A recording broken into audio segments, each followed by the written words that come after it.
Today's daf Ches Amud Aleph. We are in the Art Scroll 8A1. We're up to Amamar. That means at the bottom of the left hand column, Amamar. So to remind everybody what we're talking about here, we're dealing with Moed. Remember the rules of Moed always that Tircha Yisera is no good, even in the case of Hefsid Meruba, even in the case of a terrible financial loss. That doesn't work with regard to Shmita. That's not permitted. No such thing as Tircha Yisera with regard to Shmita. Then we got into different issues of burial. You remember we started on that yesterday, right? The cemetery, and that's where we're up to now. So now we go like this. Amamar. We're dealing in the saras part. Remember yesterday we said biblical leprosy. Here's the bottom line. Let's make it again real quick. It's in the hands of the kohen until he says, Tomei, you're part, because you're a becheskes tar. You are established to be a tart person. You're innocent until proven guilty. You had that very well put. You're innocent until proven guilty. That is exactly right. So that means you can empty everything out of the house, and then the client can come in and say it's Tomei out of the house. Exactly. Now, the difference is there's the person himself, which is intrinsic in him, versus the outside house. And that's what we were talking about. How far do you go with this? Now, remember, there was a 7-day and then another 7 day, very similar to Corona, right? That you have to go to Muska, right? That the Mitzvah is locked away. The problem is when it becomes a definite Mitzvah. Definite Mitzvah, of course, takes away from your Simchas Yontif. But then we said, is that true? Because then we got to the point, are you allowed to hang out with the wife or not? And then there's the guys who don't want to hang out with the wives, they want to hang out with the guys. Right? And then there's the guys who said, no, forget the guys. I get to hang out with my wife. And then the Gemara said, is that a fact? Can we even are you allowed to be intimate with your wife or not? And we came up with the thing that during the time that you're segregated, you're allowed to be. During the clean period, the 7 clean days, that's the Torah when the end says there, you're not allowed to. Okay? So that's the short and long of yesterday's stop, and now we continue. Amamar. Yesh. Yoim Sha'atu Roya Boy Yesham Shi'atu Retzibah. There are days that the Kohen will go see and make a determination, and then there will be days where the Kohen will not go. And again, this goes according to, remember Rabbi Yehuda who held that if the Kohen goes to Paskin the Shiloh, he has to Paskin the Shiloh. He can't waffle. Remember, Rameir says he could waffle, right? But this is having a problem. Okay? So, my mashma, what are we talking about over here? Amar Abaya, Imkain, if the pasuk was only meant to be understood in its literal sense, that when the skin changes its color, it has a healthy skin that's surrounded by a non-healthy skin, that's a sign of contamination. Lichter brachmana biyoy, on the day. My ubiyoy. Remember, we've mentioned this many times. When the word begins with an extra vav, it's called the vav hamoisin, the vav that adds. It's coming to add something. What is it coming to add? Shema mino, yeshayim shataroitzabah, yeshayim shiataroitzabah. There are days that you should go. You, the client, should go check it out, and there are days that you should not go check it out. Omer Rava, I know. Kula Kra Yitzeru. The truth is, even the vav is extra. I don't need it to imkain, because it was only meant to come to a literal sense to give me the parameters of what is a tameh, a contaminated skin condition. Lichter brachmano ube a ra'ois. But when healthy flesh is observed, my ubiyoin. What do you need to extra? On the day that you observe? That's a little extra. It's like you're using it just when you observe. What is the by David? Teaches Shemami. No, Yesham Shata Royaboy, Royaboy, Yesham Shiata Royaboy. Babaya. In other words, when do you say see no evil, hear no evil, or when do you say yes? Right? Exactly. Babaya. Ahumi Boyle, you need the extra word for Bayoim, the extra vav, the extra vav, Ubayoim, the extra vav, 4, it could only be examined by day and not night. The Rava, since he uses the above for the other thing to teach us that there's a day here, day that you do go see, and there's a day that you don't go see. How does he know that you only could check it out by day and not by night? Whatever the eyes of the kohen can see. Well, okay. Obviously, you can only see when by day. So let's just stop right now, just for 1 second. Obviously, we live in a world where day and night don't mean what they used to mean. We have light, we have everything. It's changed everything over the 100 years since Thomas Edison created the light bulb. But we have to recognize that up to that point, nighttime fell, life stopped. Similar to Boca Raton life after 8 o'clock, right? Right? Now it used to be 8 o'clock, now it's 9 o'clock. It's starting to get more to Brooklyn. But in Brooklyn, there is no night. Shemesh Shabbos on 13th Avenue, you can daven Ma'ariv and then immediately daven Shabbos. There are people that literally daven Ma'ariv at 6 o'clock in the morning, and then by 6:30 are davening Shabbos. Because that's it. It's open all night. So, 24/7. Right. So the Abai would say, "Humi boyle." I need this puzzle. You need a puzzle to exclude a kohen who's blind in one of his eyes. If you can only see out of one eye, it's considered a blemish, and therefore what? He cannot decide on saras. Okay? So Rabba says, the Rabba Nami Yibayelelachi. Rabba needs to teach this also, that a person can need what? A name, two. Exactly, 2 eyes. So what does Rabba do with this? He doesn't need it for this. I also have to learn this halacha. Ella b'yoymu v'layla minole. You're right. I use this pasuk Mare Eine Akoyin to teach me need 2 eyes and not 1 eye. So how do I know b'yoymu v'layla minole? So now we're on 882. Nafkala mi neged mi kinega nirali babayis. Like an affliction that appeared to me on the house. It appeared to me, but not by my light. In other words, by the sunlight and not by artificial light of a candle. If I learned it from there, I might have thought, I would have thought, where's that pasuk? Kenega nirali babayis, in a house, in a non-physical, in the sense, non-human contamination, where the contamination is in the walls of the house. That's not in the person's goof. It's not in the person's body, in the sense that what if it's only in the house, in an inanimate house, there but when the tum is in the person itself, it's a much more stringent. Therefore, tome, I might have thought I could check it out even by night. Kamash, no. I only have one problem with this Gemara. Very interesting. We went through Abaye said, I needed the pasuk of the Chol Mari Eni Akoyin, the Mari Akoyin. But we call it to teach before the Miute Suma Ba'achas Beinot to get a person with only 1 eye. Hi, good morning, Daddy. We're on 882 by the Mishnah. Okay? Chesam and Aleph 882. By the way, Daddy, say hello. Oh. There you go. So, Where are you in the Bagel. Oh, Bad Bagel. Okay.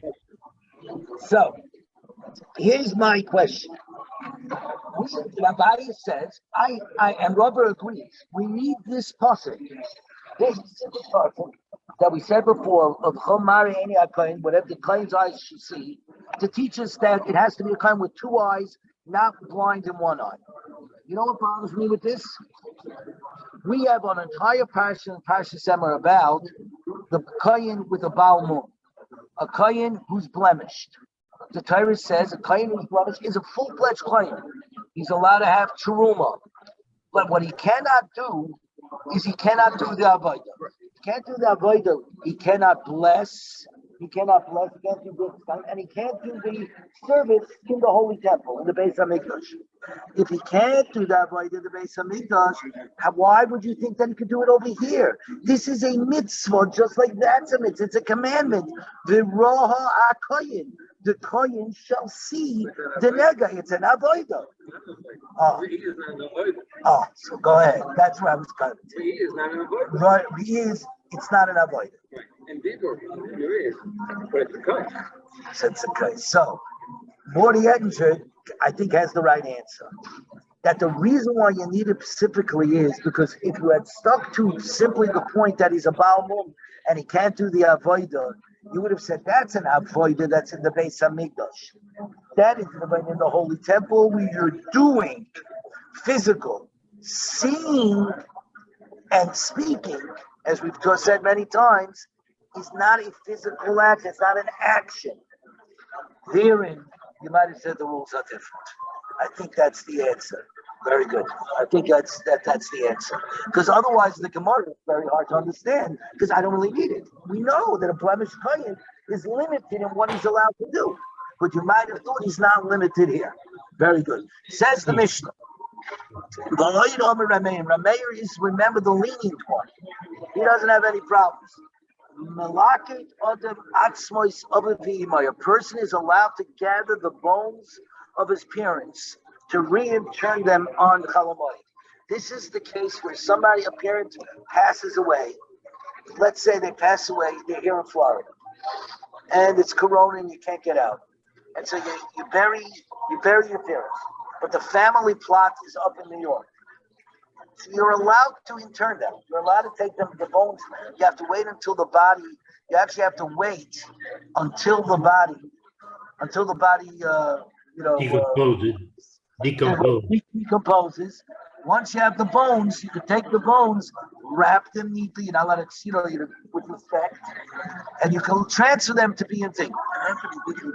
Yeah, it has to be decomposed. Yes, we don't want. Yeah, I believe so. I know situations of somebody being buried during Corona in Canada, and basically they basically moved them out and moved them to Eretz Yisrael. There's no way that it could be decomposed. They decompose very quickly. You have no idea. Some of them months. Yeah, a month. The body. Daddy, it takes less than a month for the body to decompose. We don't have a box. I got you. Right. It decomposes in less than a month, right? Till all the flesh is gone and everything else could take a year. Yeah, but we who break the bottom of the box, Right. So it goes faster, yeah. It up. We Orthodox thing. It's two things. One, we use a pine box. That's because Rebbe HaKadosh, until Rebbe HaKadosh, people got buried in fancy boxes and all that, and the poor people were literally going broke trying to match what the rich people did. So Rebbe HaKadosh, who was the most richest of them all, said, that's ridiculous. We're dead. Pine boxes. And that was, if the pine box was good for Rebbe HaKadosh, it was good for all of us.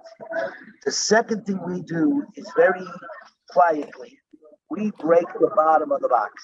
The reason The Chevra condition goes into the actual grave, and there's a plank. A plank. They just pull Plank, it out. yeah, we just pull the So the plank out. head is sitting directly on The ground.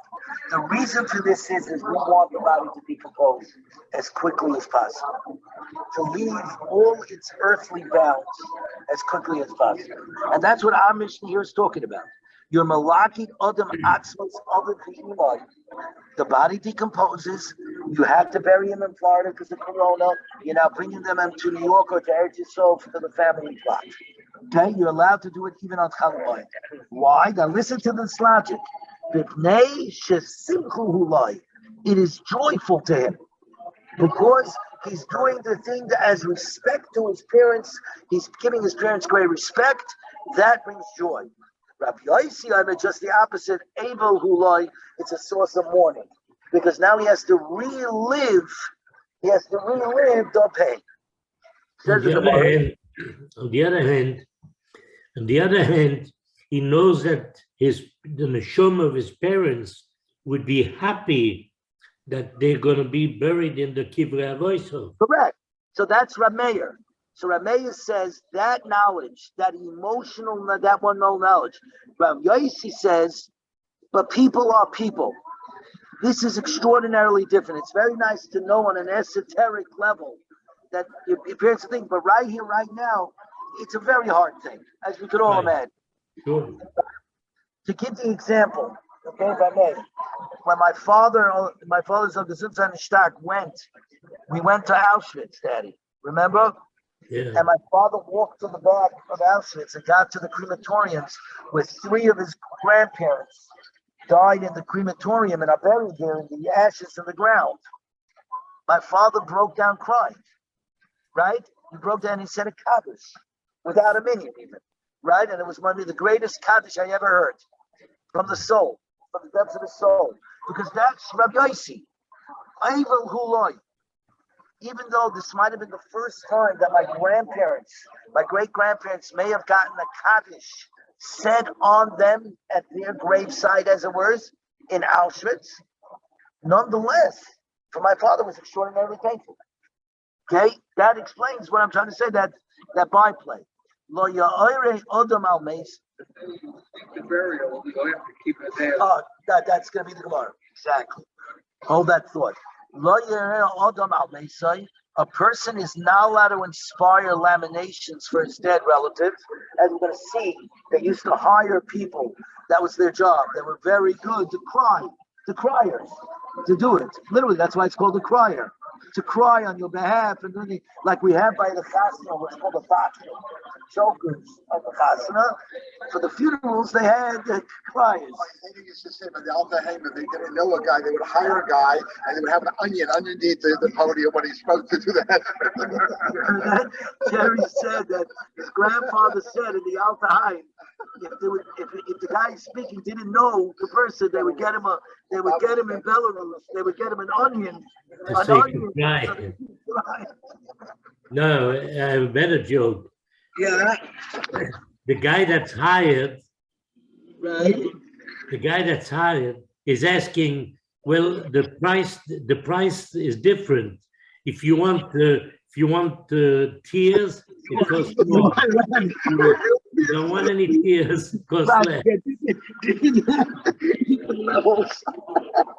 Very good. A person should not inspire lamentations over his dead relative. Below you stay there and don't utilize him. During the 30 days prior to the Yom Tov. Now, we all know that 30 days before the Yom Tov, we've learned, you're supposed to learn on the halachas of the Yom Tov. Now, having said that, that doesn't mean we don't make a statement.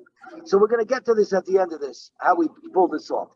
Says the Gemara Minu that you're allowed to be malakate, you're allowed to gather your parents' bones to return them. Says the Gemara, malakate atzmais abu v'imoi, one who gathers the bones of his father and mother, harez them is sabel ameim kol hayoim.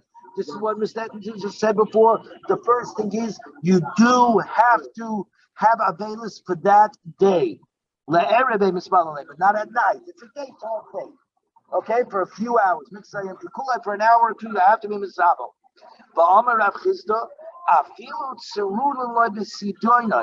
Even if the bones are wrapped up in one sheet, it means you don't see the bones. You don't see the bones. It does not matter. That means it doesn't all wrapped up. It does not matter. You pull the bones out of the ground or out of the crypt, as we're about to see. Nonetheless, you have to sit abelis. So therefore, we see gathering the bones are what? A mourning. So there is an issue of mourning. So how could you say, Rabbi Yosef, how could you say, Rabbi Meir, that it's simchadik? Amar Abaya, now we're on 8A3 on the bottom. Amar Abaya, aim of Ibnei Simchas HaRegel Olav, says that the joy of this festival is upon him. In other words, he's so absorbed. He's such a religious guy. He's so absorbed in the simcha of the Yom Tov that the reinterment is not so painful to him to overstep the simcha of the Yom Tov. So now, the truth of the matter is, of course, this sounds cold like a cold fish. The way to understand this is, in every Avelos, you have Shabbos. I will give the example. My mother, as you know, was nifta last year on Friday night. The next day, my father and I came to shul, and we said nothing. Now, people knew about it, but they came over, and the first we said was Shabbos. Shabbos. Shabbos, and how do you pull that off? The answer is that Jews can separate. It's a remarkable thing.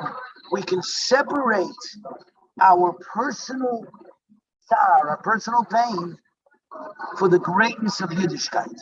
We do it all the time. We don't even realize it. I don't know if I told you or not, but I had read about your mother passing away. Right. And that Shabbat, I was looking out the window and I saw you, your father, and a woman pass. And I said to Reggie, my wife, that I said, I really admire you. I mean, you're holding up so well but then you explained that on Shabbos. And Shabbos, yeah. In other words, you stake it until you make it. Shabbos is Shabbos. There's time enough. There's time enough. Or to quote I've said this before, but it's I to say it. That beautiful version of Shlomo Kalbach. Why do we turn around by Boyu B'Shalom? He says, because you take the peckle of the whole week, the package you take every week, and no, you turn around and you say, Boyu B'Shalom Hashem, here's the peckle. For the next 25 hours, you hold it. I'm going into Shabbos. Boyu Chala, Shabbos Malchus. It's a person in Tehillim. What? The person in Tehillim. Hashler Yehovcho al Hashem. Pass your package on to God, and He will carry it for you. So He said, "We'll pick it up after Shabbos." Okay, so now Yitzhak, can you move the screen? I only see half of your face. Sorry about that. Here we go. Okay, that's good. Here we go. A person should not do laminations on his dead relatives. My lawyer So what does this mean? Amarav. He had the sabdona b'marova. When the eulogist, he has a name. The sabdona, the eulogist. The batchen, the other kind, he's not called a batchen, he's called a sabdona. Would travel around Eretz Yisrael, Amru, they would say, euloger. Weep with him, all who have broken hearts. So in other words, hire him to help you weep, and what do you call it? You see, there's always an opportunity to make fun. You just have to find the niche. So, Kaidim Arego Shloishim Yai.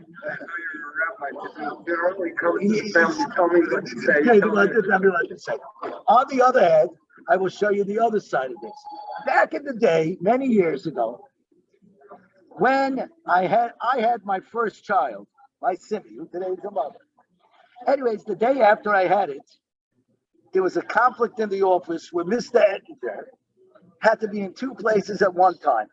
So he sent me to be Mr. Ettinger, I think at New York State. And I remember going as Mr. Ettinger to New York State. And of course, I tell the guy, and congratulations, I just had my first daughter yesterday. It went great. I remember coming back to the office and telling Morty, what do you call it, Mr. Ettinger, remember, you just had a baby.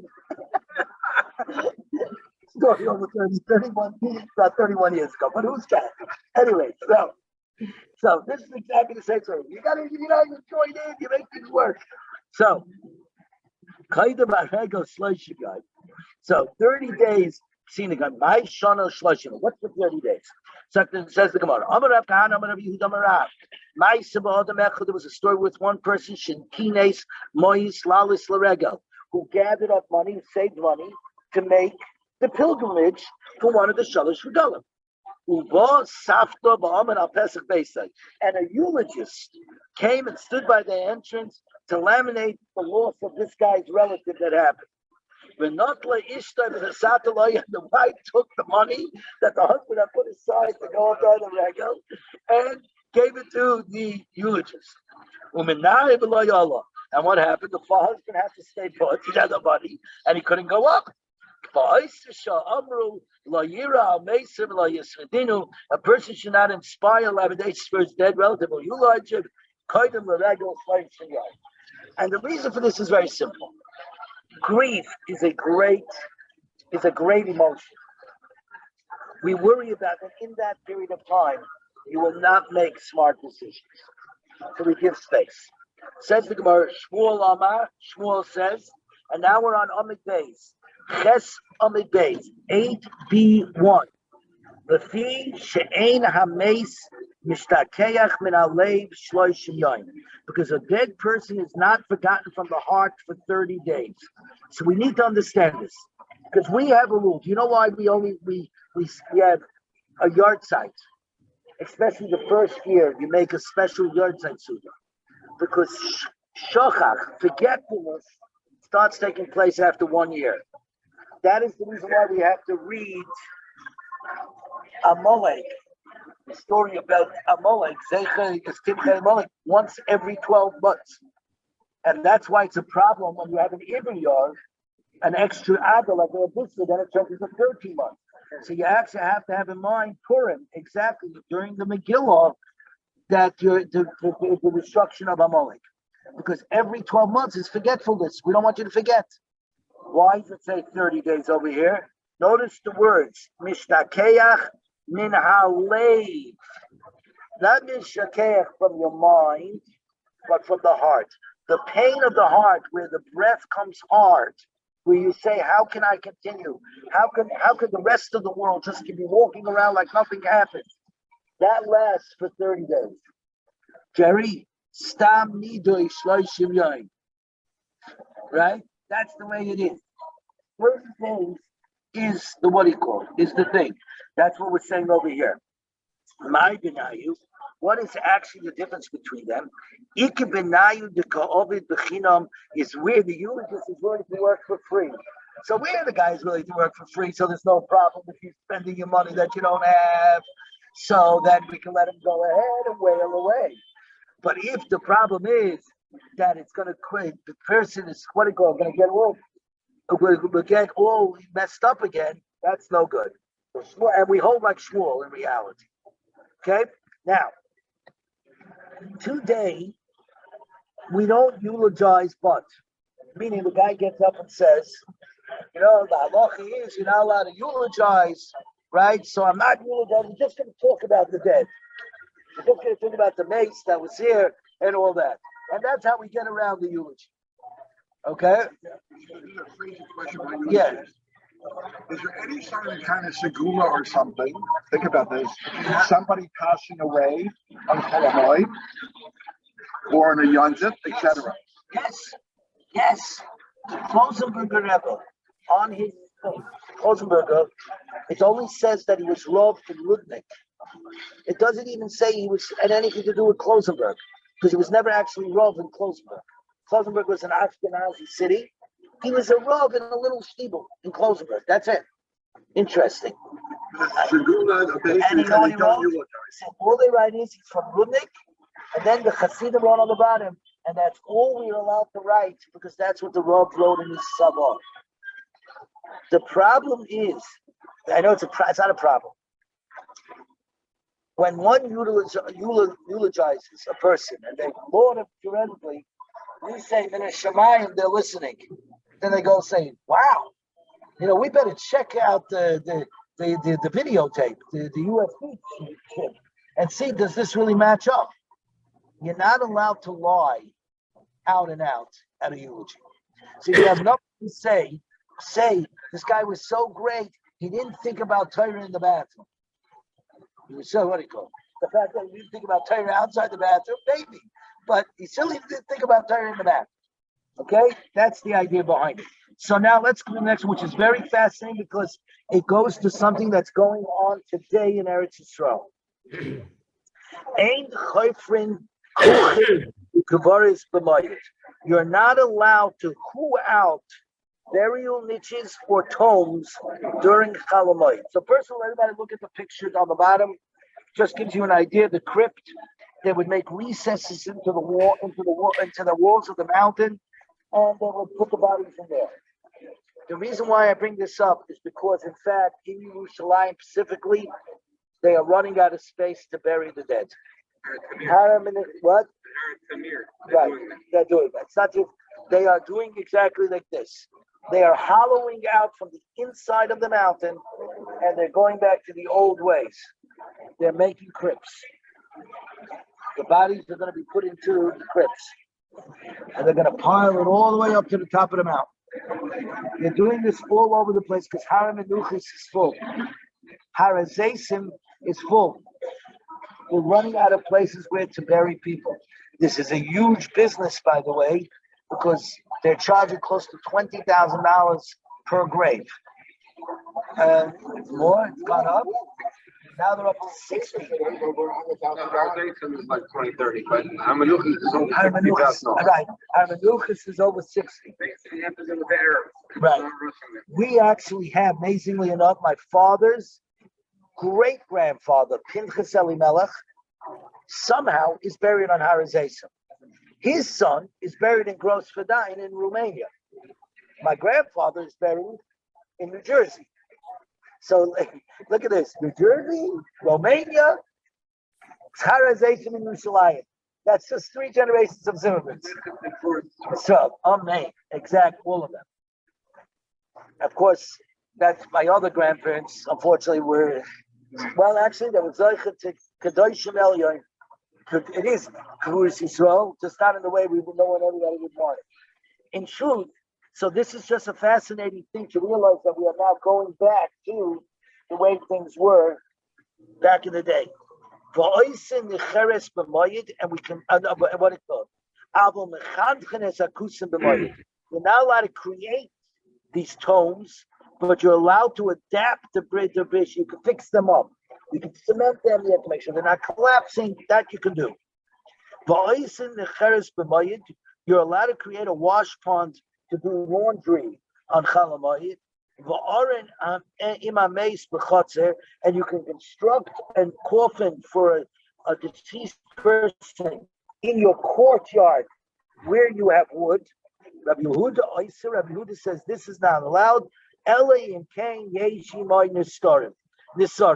Only if you have the wood, you have a woodshed in your chutzner, in your courtyard. If you don't, then it's like as if the body is outside and you cannot deal with it, and you have to wait. Says the the wood. Oh, I didn't know, brother. I didn't know. So what he just said, the oisin the cheres b'moed can even be for the tahara, The what? but even to wash the body, to rid of the body. Very good. Okay, I did not know that. So, right, because you're going to have to do the tahara. Again, by the way, what is the tahara? The tahara is the final mikvah. You clean the body and make sure it's pristine. You give it a tahara, and then you put on the tachlis, and then you either wrap the body in a talus, and then put on the tachlisim. And by a woman, you wrap it up. Obviously, women are done by women, men are done by men. That is the chesed shalemes, the true loving kindness, the final loving kindness where you know you're not going to be paid back. It is not an easy job. It's not an easy job for many reasons. Unfortunately, Hashem You made know us. that your sister Esty is Yeah, a member of the Chevre Kadisha in Montreal. And very nice. I didn't know that. She does. My cousin Zevi does it here in New York, but what happens is the body, when it passes away, many times the gag gets out and it explodes. Everything comes pouring out of the body, and you have to clean up the body. You want it to done kedusha b'tahara and with respect. Says the Gemara, my koichin u'may kavaris. What's the difference between niches and tombs? Amar Rav Yehuda, koichin b'chapira. Niches are made by digging into the walls of the crypt. Kavara is pavilion. Tombs are above ground, where you create those big, like they used to do. If you go to the older Jewish cemeteries, especially Washington Cemetery on Ocean Parkway, that's been around since the 1800s, there's a lot of tombs over there. The Rebbe's, the great tzaddikim, they built for them, on top of them, a whole house and all that, so that people can go in there and pray and all that in a positive way. But the body is on the ground. What? The body is under the ground. Yes. But Lubavitch, just for the thing, is interesting. They've created a whole city in Queens, but the Rebbe's themselves are buried open to the sky. And that's because the tefillos are supposed to jump up from the Kedusha of the Rebbe's straight up to the sky. So, let's go now to 8b2. We're almost at the end. Okay? Tanya Name Hochi, Elu Hein Kuchen, Elu Hem Kivaris, Kuchen Bechafira, niches are made by digging, and Kivaris Pavinion are a house, our tombs made above the ground. And here we go. Daddy, just take a look. Daddy. Those are the Lubavitch Rebbe's by the Tzion. Oh, If you haven't been there, it's open to the sky. But everybody puts their tefillah right over here. look at this. The whole statue. His father-in-law and the Rebbe himself. Wow. So, right? And it is an amazing place. I'd say this. That's in Queens. Francis Louis Boulevard, about 10 minutes from JFK. We should go together once. Yeah. Oh, I never took you there. No. Yeah, Daddy, when we're back there, I'll take you. Okay. I can tell you this, you should know, Daddy. When Hinda Bracha got sick, by Thursday, everything stopped. Only her heart was beating. And there was nothing in the brain. There was no brain cell. Anyways, on Sunday, we went to the Tzion of the Lubavitch. And while we were at the Tzion, that's when we got a call that they're seeing brainwaves again in the head. That they're brainwaves. So again, I'm not saying anything, but that's just the story. And that happened. There you go. And so they said that she wasn't going to live. It's the tzaddik. It's going to be a vegetable. Then she went thing, and then I said, stop telling me what you don't know. And that's when the doctor said that's true. The brain is God's playground. Exactly those words. So there you go. Further, but we adapt the niches. How do you adapt? If it's too long, shorten it. In other words, make it fit the body that it's supposed to be. You can lengthen it or widen it if you need it. If the person is long or heavy. Even though it's more work. Well, even though it's more work, but we say, Kvoid Hames. This is very important. Kvoid Hames is unbelievably important. The Stipler wrote a sefer, Birchas Peretz ala Torah. Famous sefer where he shows in the back of the sefer that the gematrius of Rashi, when Rashi brings something, is the gematria of the pasuk. And when Rashi brings a Gemara, the gematria of the Gemara he brings equals the gematria of the pasuk. It's in the back. He calls it kisas paparos, just a little dessert. And he has fun with stuff like this. It's remarkable, amazing. Anyways, why does he call it Birchas Peretz? It's a weird name for sefer because his father's name was Peretz. His mother's name was Bracha. So he writes, just like you have to go ahead and be mechavik your parents, honor your parents in their lifetime, so too you have to honor your parents even not in their lifetimes. Therefore, I'm naming the sefer Birchas Peretz in their honor. Right there at the beginning. That's what he writes. If you can get, it's very hard to get your hands on. You know how I got that sefer, Daddy? Your father, if you remember, went to Eretz Yisrael. Zaidi went to Eretz Yisrael in 1980, and he went to the Stipler, and he got 2 Sforim from the Yad Kochi of the Stipler, and he gave them to me. So there you go. So says the Gemara by we could create a pond. My nifreses, Rabbi Yehuda zu bakia. It's a pond, not a canal, sitting water. Tanya nechveres la bakia, nechveres and a bakia. So you see, bakia can't be nechveres. So what is it? Amarabayi temerav kahana, gio bar gio. And the bears and the bee are a primary pond and a secondary pond. So in other words, you got 2 things. There's a large pond to do the laundry, and a bakia is an overflow pond. Or you can say, like Morty said, one pond is used for the tahara, and the other pond is used to wash the tachricha. So, excuse me. Thank you very much. You're the best. So, now you're allowed to construct an oven if the mace is in the courtyard. Tanina lahad tanurabanan. Oh, you said kotzarche mace. We can do everything for the mace. Guys and loisah, right? We can cut his hair for him. Umechaven like Susai and wash his shroud, his shroud for him. And you can construct a coffin for him out of boards that were prepared before Yontif, not on Yontif.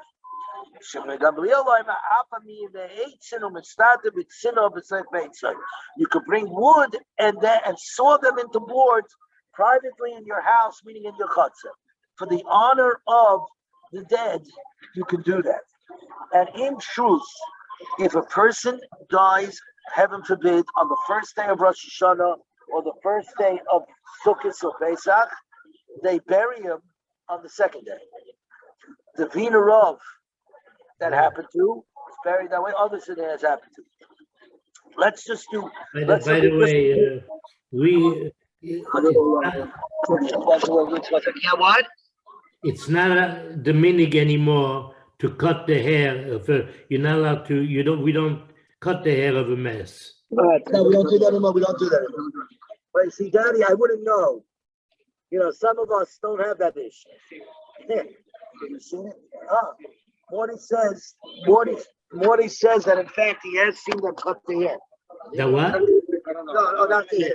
Burial on the second day. The burial on the second day, yeah. Okay, burial on the second day we've seen, right? And what you do is you come out of shul and if they ride by. Yeah, but the Vina Roof. We all came out of shul, yeah. We came out of shul. The Vina Roof, we all came out of shul. Everybody in Burbank came out of shul. That's the honor of my God. Trivia. Yeah. What was the orange the Lubavitcher Rebbe made from? Oh no. They took apart his desk. Oh wow! You heard that? He said the oren of the Lubavitcher was his desk. They took apart his desk. Wow!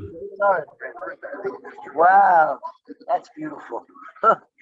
Okay, let's do the next Mishnah, and then we might just stop where the Mishnah ends.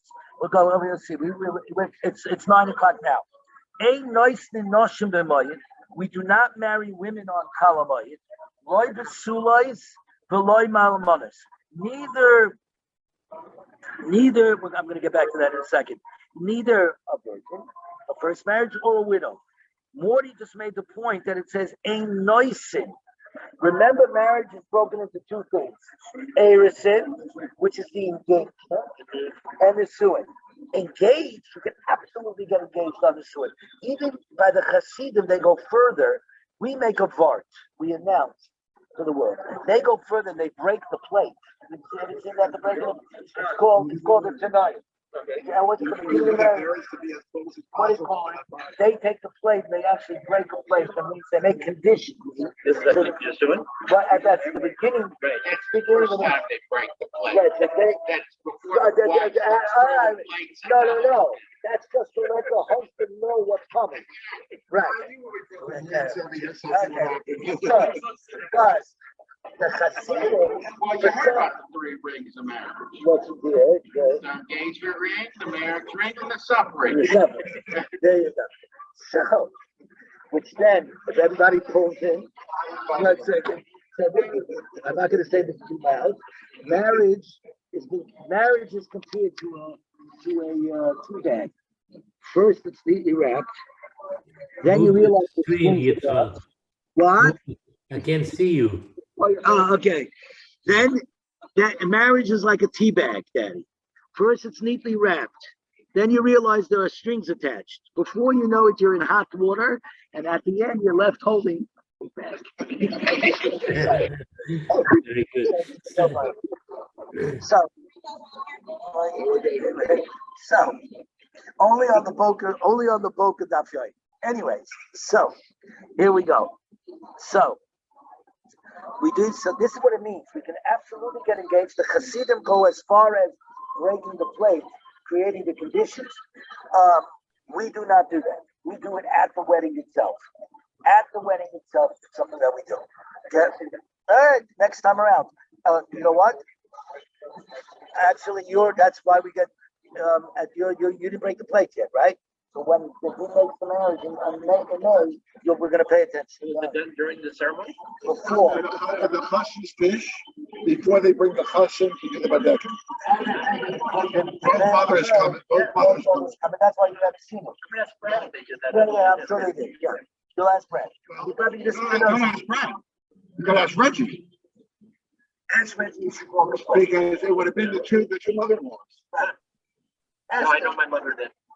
That's back in the day. I'm telling you. Yeah. God, what do you go? But now, I'll show you it right here. We'll go. We'll get there early and we'll be late. Remember, a lot of her family was Syrian. I don't know what the Syrian. Right, I don't know. Right, they may have different customs. I don't know. Let's go. Ain't nice to noshim b'moyin. We do not marry women on fully married. Make a chasna on chalamoyin. Loy v'sulas v'loy amon. It's not a virgin and not a widow. But loy miyabim, if you don't do the look, that's if a person dies, a woman is left over with no children, the brother takes her. The meisha simcha loy, because these are a source of joy for him. So what's the problem with that? Guys, stop right there. Does that make any sense to you? The whole idea of Yontif is to be joyful. So here I'm having joy. So we're about to learn and live in Ein Simcha Marbim Simcha. We don't add a Simcha, a joy on top of a joy. Each one is mutually exclusive. If now you're supposed to be joyful on the holiday, don't be joyful on something else. Who has a Gerushasim? But you're allowed to take back your divorced wife on Chalamoid. When did he do his? Twice. Right, but they do a Chalamoid. But the reason for that is because it's so touchy. If they're going to get back together, you slam them back together right away. A woman could definitely make her adornments on Chalamoid. In other words, if your wife wants jewelry on Chalamoid,